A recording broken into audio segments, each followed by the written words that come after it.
Hi കൂട്ടുകാരി, എല്ലാവർക്കും സുഖമാണോ? ഇന്ന് നമുക്കൊരു ചിക്കൻ മഹാറാണി ഉണ്ടാക്കി നോക്കിയാലോ. അതിനായിട്ട് ഒരു ചിക്കൻ എടുത്ത് കട്ട് ചെയ്ത് കഴുകി വെച്ചിട്ടുണ്ട്. പാൻ അടുപ്പത്ത് വെച്ച് അതിലേക്ക് 2 സ്പൂൺ മല്ലി ഇട്ട് കൊടുക്കാം, 1 സ്പൂൺ കുരുമുളക്, 1 സ്പൂൺ പെരിഞ്ജീരകം, 1/4 ടീസ്പൂൺ നല്ല ജീരകം. ഇതെല്ലാം ഒന്ന് വറുത്തെടുക്കാം. 15 കാഷ്യൂ, 15 ബദാം, 4 ഏലക്കായ, 1 കഷ്ണം കറുകപ്പട്ട, 2 തക്കോലം, 5 ഗ്രാമ്പൂ ഇതിലേക്ക് ഇട്ട് കൊടുക്കാം. ഇതെല്ലാം കൂടെ നന്നായിട്ട് വറുത്തെടുക്കാം. ഇതൊന്ന് ചൂടാറാനായിട്ട് വേറൊരു പാത്രത്തിലേക്ക് മാറ്റാം. 3 സവോള അരിഞ്ഞെടുത്തിട്ടുണ്ട്, അതൊന്ന് വറുത്തെടുക്കാം.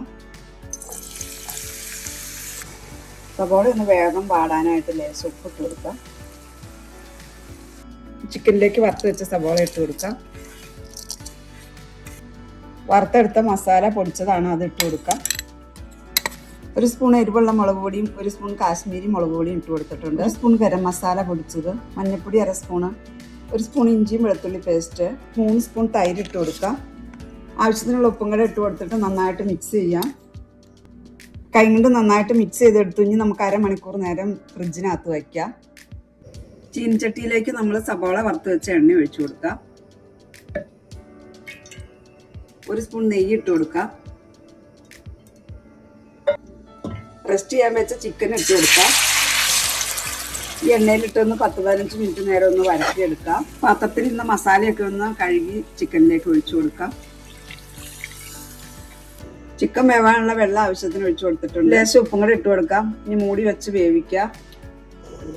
ചിക്കൻ ഒന്ന് നമുക്ക് ഇളക്കി കൊടുക്കാം, അടി പിടിക്കാതെ കൊണ്ട്. ഇപ്പൊ തീ ഓഫ് ചെയ്തു. നമ്മുടെ ചിക്കൻ മഹാറാണി കറി റെഡി ആയിട്ടുണ്ട്. അപ്പൊ ഈ വീഡിയോ ഇഷ്ടപ്പെട്ട ഷെയർ ചെയ്യാൻ, ലൈക്ക് ചെയ്യാൻ, കമന്റ് ചെയ്യാൻ ചെയ്യണേ. ഇവിടെ സബ്സ്ക്രൈബ് ചെയ്യാത്തവരൊന്നും സബ്സ്ക്രൈബ് ചെയ്ത് സപ്പോർട്ട് ചെയ്യണേ.